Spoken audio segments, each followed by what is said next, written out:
was excited and honored.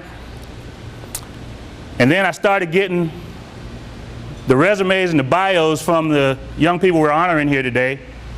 And I started to get a little nervous, because I was nothing like these kids in high school. I was a knucklehead, I'll tell you right now. I'll tell you how big of a knucklehead I was. I went to my class reunion back in November of 2012, and I've been out of school now about 12,784 days. Now, some of you smart kids can do the math on that.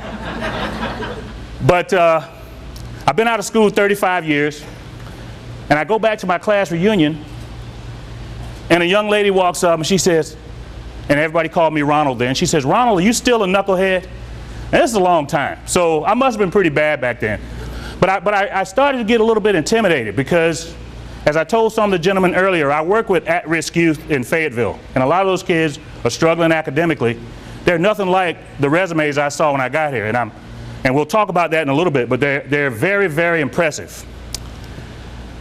So after, thinking about it a little bit, I said, but wait a minute, who better to talk to this audience tonight than somebody who was nothing like these kids, somebody who should have been like them and wishes that he was, and that is me.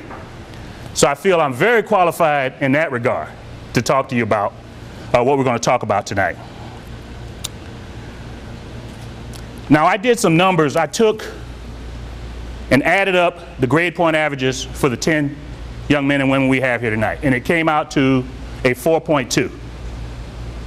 Okay? Throughout my entire education, I've never held a grade point average like that. I barely got it up to the high 2s. And some of us have more challenges than others, but I mean, just think about what I just said for a minute. We're talking about 10 people, and the average of those 10 people is a 4.2 grade point average. That's pretty impressive. Yeah, give them a hand.